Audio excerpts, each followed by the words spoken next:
Well, kids, next time you decide to ask an adult to buy you alcohol, watch Ma. What is up, Flick fans, and welcome back to my channel. I just watched the brand new movie Ma, and today we are going to talk about it. I need you guys in the comments down below. Did you like this movie? Did it freak you out? Did Octavia Spencer play a really good creepy person? We're going to talk about all of that today. Let's talk about Ma.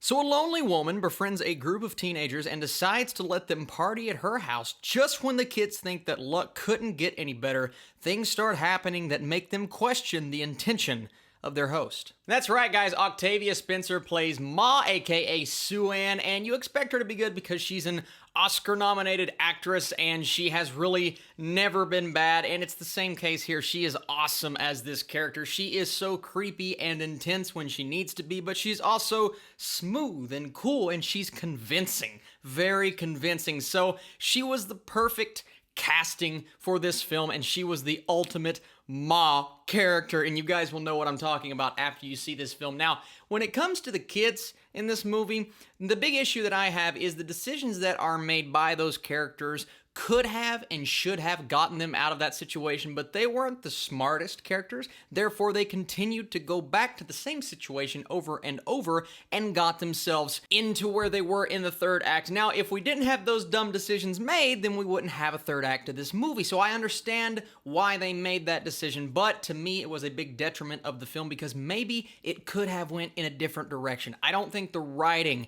is the strongest I've ever seen, especially for a Blumhouse film. Not that Blumhouse is consistently putting out great quality movies.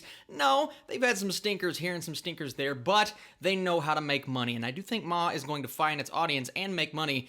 And I actually, overall, other than the writing and the slight dialogue issues here and there, I thought it was a pretty fun film. Like I said, Octavia Spencer is so good. She carries the movie on her shoulders, but you get into these situations and you just feel completely creeped out, engrossed in the situation that our main characters are in, and I liked the cast for the most part. A lot of the times in a movie like this, you have extremely weak actors, and while every actor wasn't Octavia Spencer quality, they were all solid. Yes, they make dumb decisions, and yes, some of the dialogue, oh, the cool kids are going to this party, and man, hand me a vape. Okay, so I guess that is kind of what kids do nowadays, so that part could be accurate, but overall, the dialogue wasn't the best, even though the acting was pretty solid. I knew I recognized this main girl. Diana Silvers is her name. She was actually just in Booksmart. She was good in that film. She's good in this one. And the parent characters in this movie are good. Now, one thing I wanted from Ma that I did not get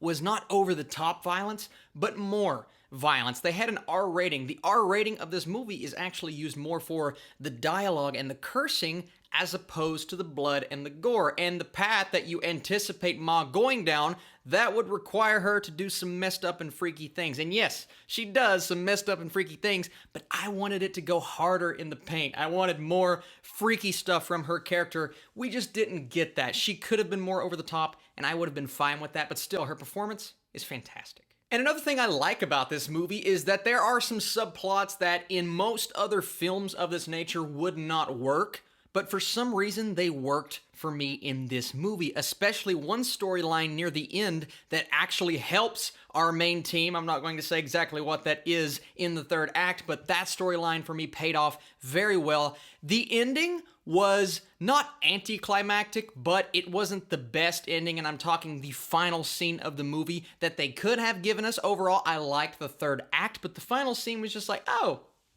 it's over? Once again, guys, I'm not going to sit here and say Ma is great, but I expected it to be worse than it actually was, and it was a very fun time. The audience that I was with, they were reacting and freaking out and laughing because there are some very funny, very creepy Kathy Bates level of creepiness in there, which I enjoyed, and you have that element of entertainment that comes from a film like this if it's executed in the right way, and I thought overall execution-wise, it was pretty solid, and I think this movie is pretty solid. I'm going to recommend it. I'm going to go 66% for Ma. It's a great horror, not necessarily jump scare type horror, but there are horrific moments in there, slash thriller, and if you like movies like that, if you're entertained by them in the theater, then I encourage you guys to go check this out. Thank you so much for watching this video. This is video number 3 on the day. Video number 4 is probably coming soon. I'm reviewing the brand new Amazon series, Good Omens, and that series is a blast so far. I also have a Netflix series review coming soon, and I'm thinking about watching the Deadwood movie movie on HBO tonight. Let me know if you want to see that, and I'll give you guys a review of that tomorrow. Busy weekend in terms of videos, but you know what? It's all worth it because I enjoy it. Thank you so much once again, and I'll see you later on tonight.